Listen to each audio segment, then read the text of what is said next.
भगवते वासुदेवाय। ओम नमो भगवते वासुदेवाय। ओम नमो भगवते वासुदेवाय।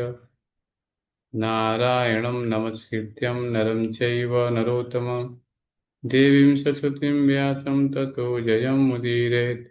नष्टप्रायेषु भद्रेषु नित्यं भागवत सेवया भगवदुत्तमश्लोके भक्तिर्भवति नैष्टिके। कृष्णाय वासुदेवाय देवकी नंदनाय च नंदगोपकुमाराय गोविन्दाय नमो नमः।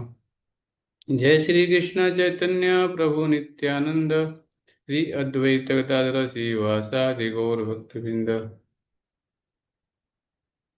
हरे कृष्णा कृष्ण कृष्ण हरे हरे, हरे राम राम राम हरे हरे। हरे कृष्णा। तो आज का दिन बहुत शुभ है। आज उत्तरदा एकादशी है। तो हम लोग थोड़ा इसकी महिमा जानेंगे।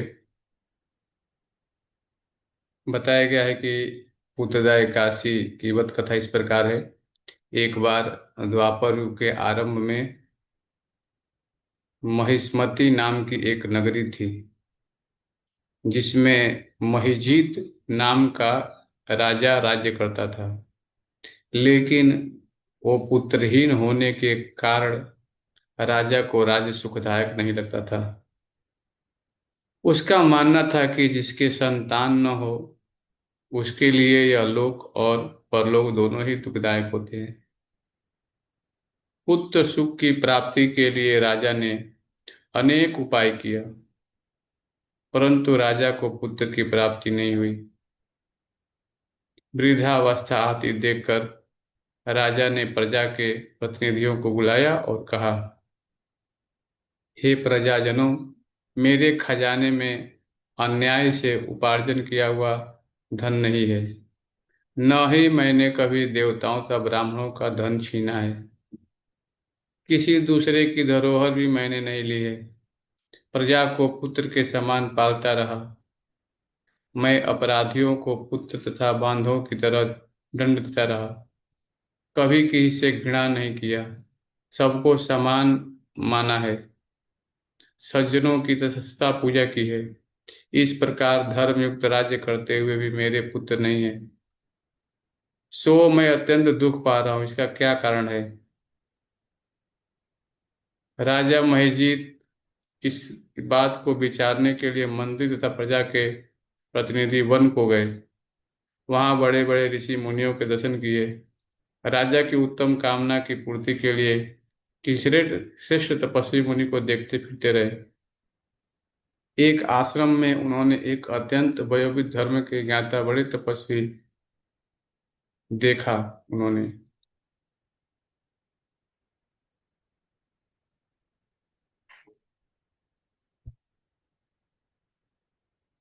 तो एक ऋषि हैं, वो तपस्या कर रहे हैं, जाकर उनको प्रणाम किया। उन लोगों ने देखकर मुनि के पूछा कि आप लोग किस कारण से आए हैं। निसंदेह मैं आप लोगों के हित करूंगा। मेरा जन्म केवल दूसरों के उपकार के लिए हुआ है। ऋषि का नाम था लोमश ऋषि। लोमश ऋषि के ऐसे वचन सुनकर सब लोग बोले, हे महर्षि, आप हमारी बात जानने में ब्रह्मा से भी अधिक समर्थ हैं। अतः आप हमारी संदेह को दूर कीजिए। महिष्मतिपुरी का धर्मात्मा राजा महिजीत प्रजा का पुत्र के समान पालन करता था।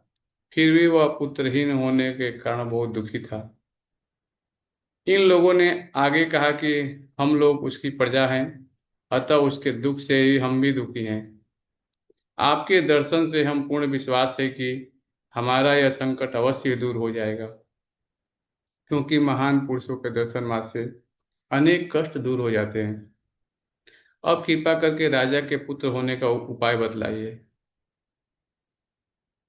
यह वार्ता सुनकर ऋषि ने थोड़ी देर के लिए नेत्र बंद किया और राजा के पूर्व जन्म का वृतांत जानकर कहने लगा कि यह राजा पूर्व जन्म में एक निर्धन वैश्य था। निर्धन होने के कारण इसके कई बुरे कर्म किए। यह एक गांव से दूसरे गांव व्यापार करने जाया करता था। एक समय ज्येष्ठ मास के शुक्ल पक्ष की द्वादशी के दिन मध्याह्न के समय वह, जबकि वह 2 दिन से भूखा प्यासा था, एक जलाशय पर जल पीने गया। उसी स्थान पर एक तत्काल की ब्याही हुई प्यासी गौ जल पी रही थी। राजा ने उस प्यासी गाय को जल से पीते हुए डांट दिया और स्वयं जल पीने लगा। इसलिए राजा को यह दुख सहना पड़ा। द्वादशी के दिन भूखा रहने के से वह राजा हुआ और प्यासी गौ जल पीते हुए हटाने के कारण पुत्र वियोग का दुख सहना पड़ रहा है। ऐसा सुनकर सब लोग कहने लगे कि हे ऋषि, शास्त्रों में पापों का प्रायश्चित भी लिखा है। अतः जिस प्रकार राजा का यह पाप नष्ट हो जाए, आप ऐसा उपाय बताइए। लोमस मुनि कहने लगे कि श्रावण शुक्ल पक्ष की एकादशी को, जिसे हम पुत्रदा एकादशी भी कहते हैं, तुम सब लोग व्रत करो और रात्रि को जागरण करो। इससे राजा का यह पूर्व जन्म का पाप अवश्य नष्ट हो जाएगा। साथ ही राजा को पुत्र की अवश्य प्राप्ति होगी। तो ये कहानी है आज की एकादशी का। हम जो भी कर्म किए हैं, इसका कर्मों का फल हमें मिलता ही मिलता है। तो हम शास्त्रों में जानते हैं कि भगवान की जो महिमा है बहुत ही महत्वपूर्ण बताई गई है। श्री कृष्ण की देह में एवं उनमें कोई भेद नहीं है, अथवा उनके नाम और उनके उनमें कोई भेद नहीं है। परंतु जहाँ तक बद्ध जीव का प्रश्न है कि उसका नाम उसके शरीर तथा उसके मूल स्वरूप से भिन्न होता है, तो हम जानते हैं कि हमारा जो शरीर मिला है, हाँ, इसमें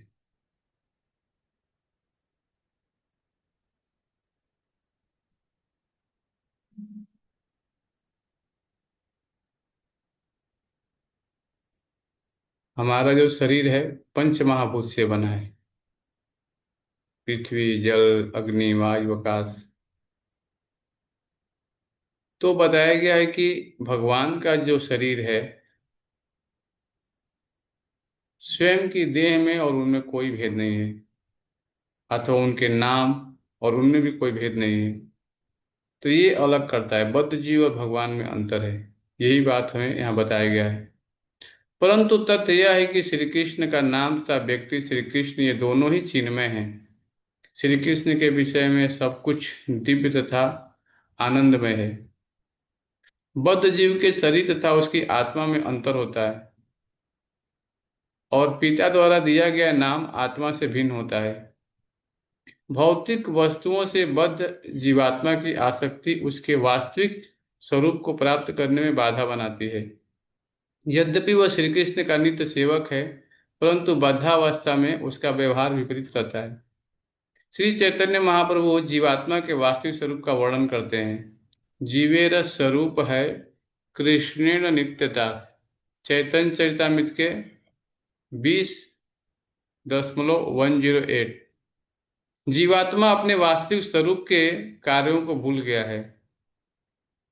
तो यहाँ बताया गया है कि हम सब भगवान के नित्य दास हैं, लेकिन हम सब अपने वास्तविक स्वरूप को भूल गए हैं। जीवात्मा अपने वास्तविक स्वरूप को कार्यों को भूल गया है। परंतु श्री कृष्ण के साथ ऐसा नहीं होता है। श्री कृष्ण का नाम तथा स्वयं श्री कृष्ण दोनों एक हैं।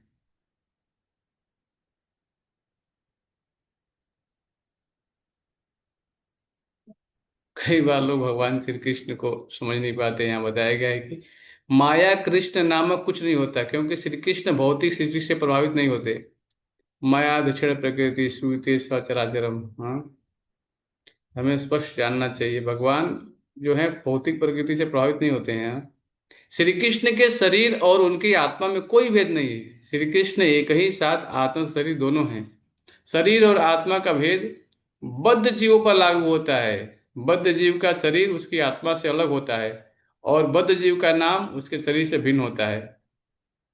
तो मान लीजिए कि हमारा नाम हो गया कमल नयन, और मैं हूं अंधा व्यक्ति, तो क्या मैचिंग करेगा? कभी नहीं मैचिंग करेगा। मान लीजिए कि मेरा नाम जान है, परंतु यदि मैं केवल श्रीमान जान जान जान पुकारता रहूंगा, तो वह व्यक्ति वहां उपस्थित नहीं हो सकता है। परंतु यदि हम श्री कृष्ण के पवित्र नामों का उच्चारण करते हैं, तो वे तुरंत हमारे जीवा पर जीवा पर प्रकट हो जाते हैं। पद्म पुराण में श्री कृष्ण कहते हैं, मद भक्ता यत्र गायंती तत्र तिष्ठामि नारद। हे नारद, जहाँ मेरे भक्त मेरा कीर्तन करते हैं, मैं वहाँ निवास करता हूँ। जब भक्त हरे कृष्ण कृष्ण कृष्ण हरे हरे, हरे राम राम राम हरे हरे का कीर्तन करते हैं, तो भगवान श्री कृष्ण तुरंत वहाँ उपस्थित हो जाते हैं। चैतन्य चैतामृत के मध्य लीला के 17वें अध्याय के 132वें श्लोक में चर्चा किया गया है। तो आज का एकादशी के दिन हमें चाहिए कि हम रोज भगवान के नाम का जप करें, और एकादशी में ज्यादा ज्यादा हम भगवान के नाम का जप करें, श्रीमद् भगवत गीता भागवतम पढ़ें। तो ये कहानी से हमें मिलता है शिक्षा कि भगवान का जो नाम है, हाँ, ये बहुत प्रभावशाली है। कलयुग के जीवों के लिए एक औषधि है।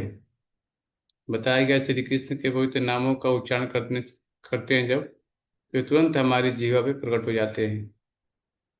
तो ये बहुत महत्वपूर्ण है, हम रोज भगवान के नाम का जप करें। हरे कृष्ण कृष्ण कृष्ण हरे हरे, हरे राम राम राम हरे हरे।